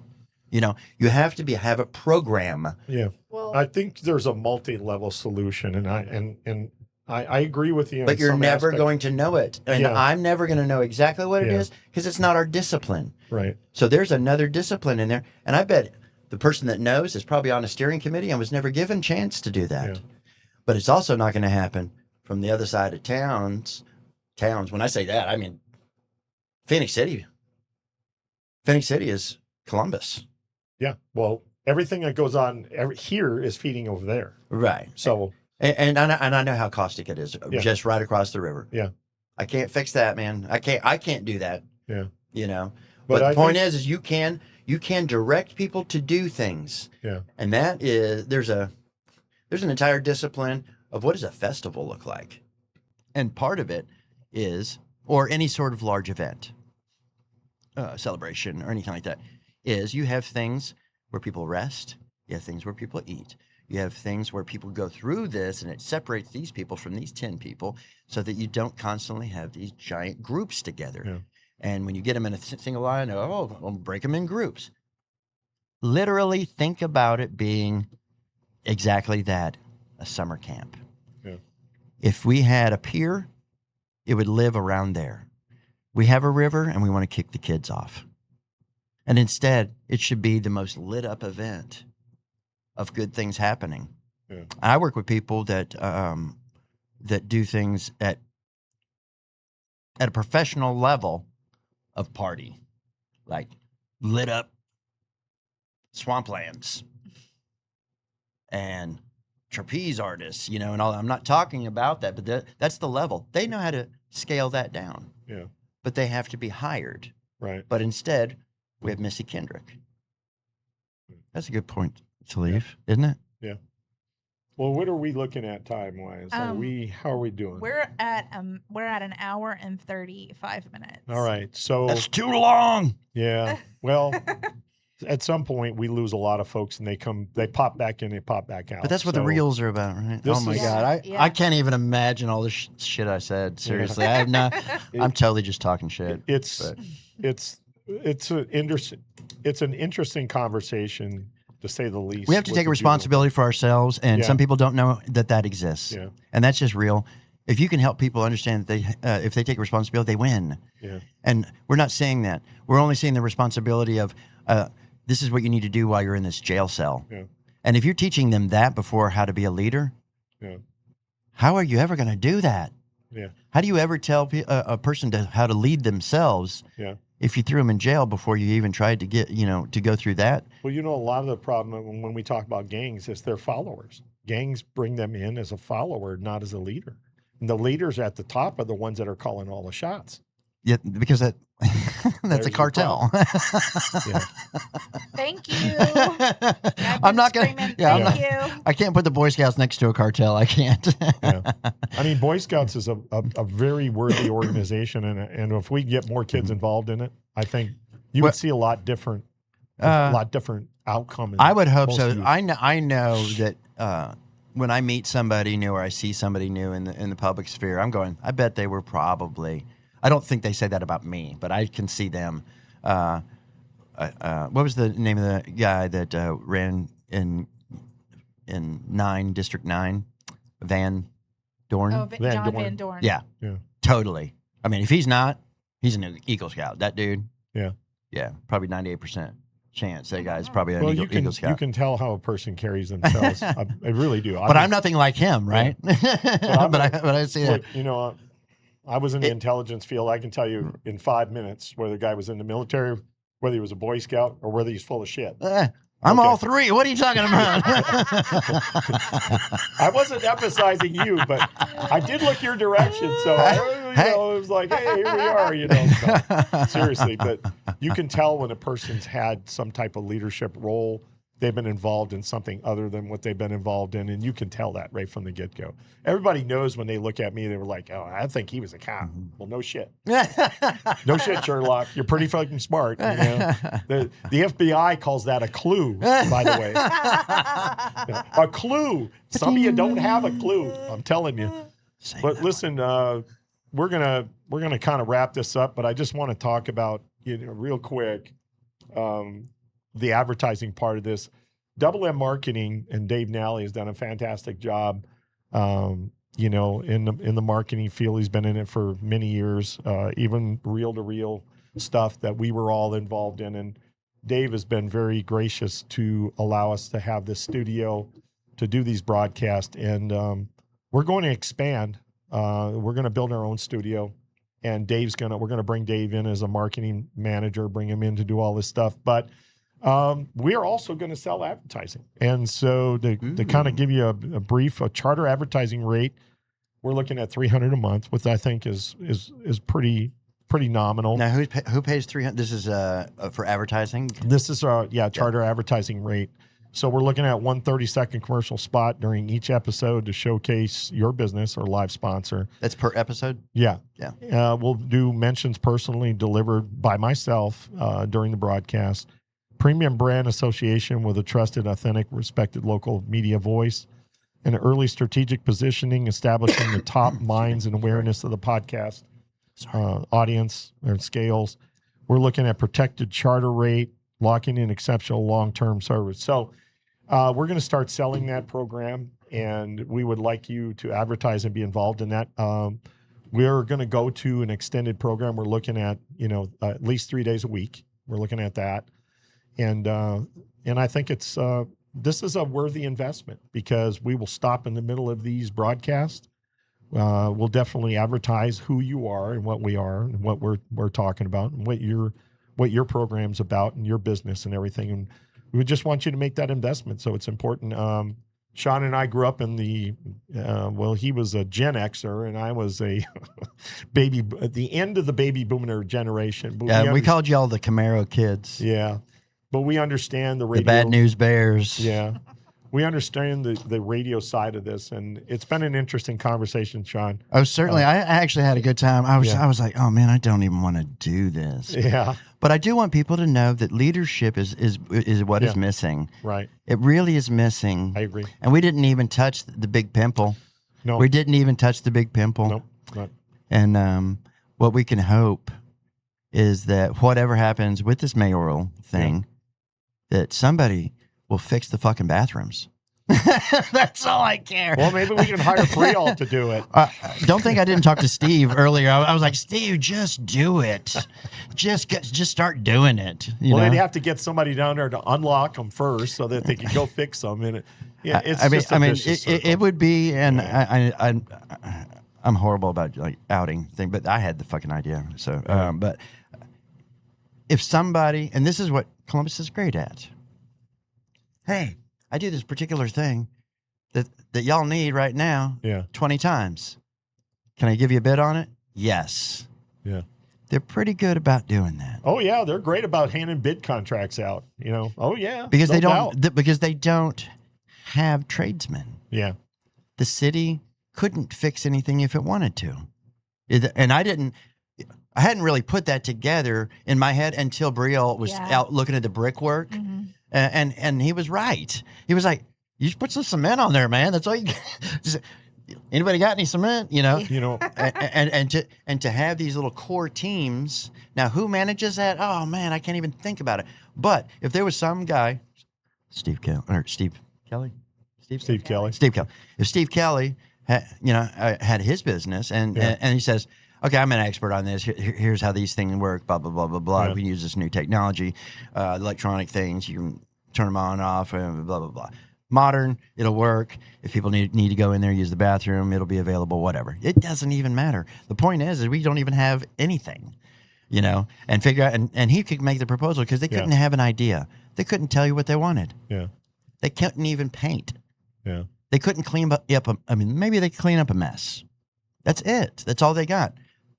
Now, we decided not to hire those type of people because that would be a union job, really, for most people. But wouldn't it be better if maybe you had a bricklayer or somebody who had like 3 skills? I mean, I don't know what happens in city services. Yeah. I don't know what happens in that space. know I know how it's to- hard. It's hard to get a trash can. Oh yeah. That's how I got into this. Everybody, I had to call my friend Joanne to say, I waited 2 years. I think I waited long enough. Like, have you seen me around? No. It was after this. I was like, I can't get it. And now they say they're not even going to pick up my trash. You know how to recognize a union job? They don't live in Columbus, Georgia. I almost That's said not that. it. The easiest way to recognize. Oh, LaGrange. No. What? The easiest way to recognize a union job when you go by a site is you'll see one guy in the hole with a shovel, and you'll see 6 leaning on a shovel around it. That's a union job. Okay.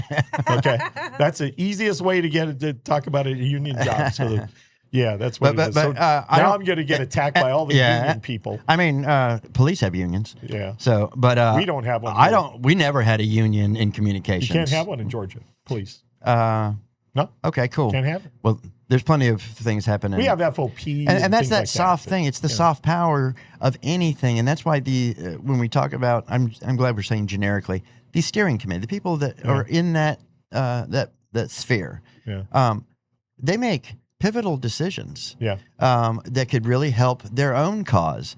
So if you do have a solution, if you can talk to somebody, cool. If you can't talk to somebody, which has been my side, is I can't find anybody to talk to about not even something I'm trying to sell. Yeah. That'd be easier. It would be easier to sell them something Yeah. than it would to say, hey, I'm having a problem with the school over here, man. They're not acting right, and I don't know what to do about it. You know the problem is, Sean? Nobody wants to ask me anything. They're just glad I'm not in the race. I mean, seriously. Well, of they're course, like, because you're not. "Woo, LaJoy, Well, he's you're not gone." speaking. And now he's not going to run locally. I know. I heard now I'm that. not going to run locally, but I am running. I'll at find something for you to state run level. for. I'll find you a race. Okay, I'll find, state it'd be like this is level. the perfect one for Mark. I don't know what it would be. So you politicians at state level, look He's over your coming shoulder. for I'm you. coming. Anyway, You want John, LaJoy it? Yeah, really. They're like, whoa, LaJoy's not there. Because everybody goes, how many times have you run now? 8, 10, 50? Well, you're so yeah. foolish. Well, you're not going to appeal to them at all because you're saying, "Hey, y'all suck." Yeah. So I mean, Yeah. and that's why I'm really not trying to do that. But I totally agree with you. But I'm not saying that. What I'm saying is, hey, we have soft power out there, whether it be any of those things, and it's supposed to be there for everybody. And I think everybody even believes that. But if somebody has to deal with a murder, it's going to change the way that they think about things, and it will change how fair they are. And so, dealing with Uptown, they really need to figure out what it is that they really need, because I bet the police don't even know what they need because they haven't looked at the data, because they can't look at data. They don't have the ability to do that. Well, the higher levels have the ability to look at the data, but it's how it's being reported. Where is Stoney? I'm a fan of Stoney. Yeah, but this is Where is you he? Is he gone? Yeah, no, he's here. But you have to He's understand just letting how, the junior varsity do it or something. no, you have to understand how they're reporting this. And the NIBR system is a national incident-based reporting system. The way they're reporting it here, you got all the city council members currently sitting there. When Stoney comes up there in front of them and says, "We've had a 30% reduction in crime," everybody goes, "Whee!" And then they all echo that. Oh yeah, and along they'll the talk about tape, that for 3 years. which is all bullshit. Yeah. It's all bullshit. Of course it is. So, So who does it matter to? no, it matters to the publics and the politicians. Right? That's It matters to all of us out here. Yeah. So whose job is it to say this is their propaganda? Yeah. This is what they are saying. Right. And we've looked at it ourselves. We used to call it a newspaper, and I'm not going to say anything bad about the newspaper today because I don't even subscribe to it. But there is some writing that has been done in the past year that Yeah. I think is pretty good. And I don't know anybody over there. I mean, Yeah. not Unfortunately, I do. They But like to talk about how many times I ran for sheriff. But you know I've got more pages here than that newspaper's got.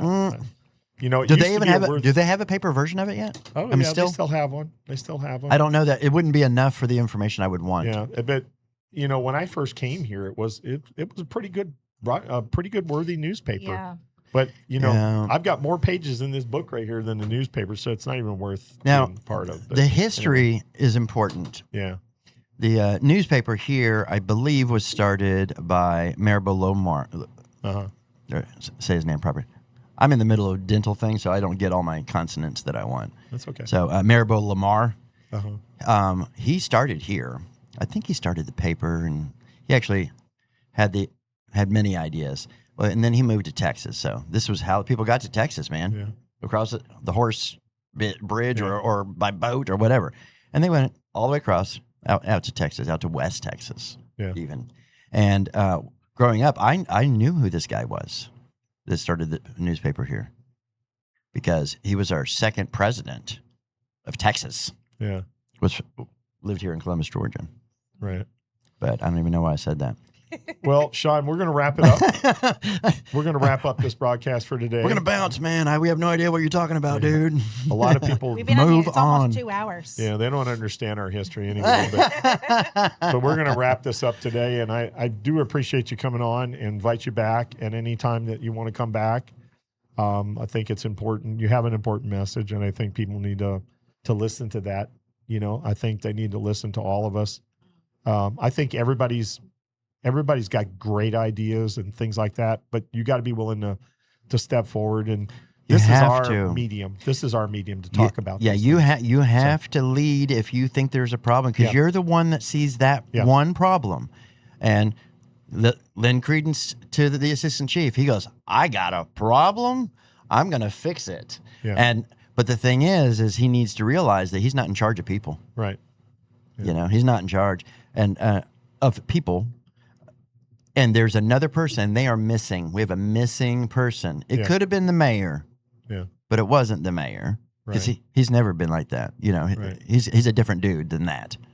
But that's why it can't be a dude or a gal or whatever. I mean, and I voted for everybody. Yeah. Yeah, I think I voted. Mark, I don't think I voted for you. You said you voted for everybody. So does that No. mean you cast like 19 ballots? Well, I've been here a while, right? So Yeah. I've been a fan of people, definitely. I'm glad that you're doing. I didn't know much about you. I think I saw your sign forever, and I thought you were somebody else. Yeah. Like because when it's just the sign, you can't. And I thought that you were the other guy with the D name, Oh, okay. whatever that guy's name was. Yeah. Guy with a cowboy hat. But anyway, Well, Yeah, I you don't know, yeah, I wore a cowboy hat in one of my commercials. I wear a cowboy hat, so I love cowboy hats. Yeah. I love them. And I'm glad that they are wearing it. It's the best hat. I don't know why they made them black. That doesn't make them better. They're going to find out real fast that those. Yeah, they'll find out real fast. That ain't the color you They're want like, to wear. this looks cool as hell if we just make them black. Till you're standing out there in that pavement in August trying to direct traffic with a black cowboy cap. So whoever's idea was to make them black, yeah, make that guy pay for everybody to Yeah, get no a kidding. nice beige straw hat. Yeah. This is coming from a Texan. Yeah. I mean, I have the migrant hat. I just wear that because it's cheap. Because if it falls off my head, I don't want to be upset. Yeah, But- exactly. But yeah, for those that they need to go out to Texas and see what they're doing. Don't wear those black. You look weird. No. No. I've got a black one. I got a brown And it's not Stetson, good for you. And Yeah. I've got a straw cap too. So, but anyway, we're gonna go out of this program. They're making me and, leave the room. They've taken away the snacks. Yeah, we're gonna All go right. out of this program. But usually, what we do is we carry it out with a prayer. Yes, ma'am. and you're welcome to join us. Yeah. If not, Julia, Yes. it's your ball game.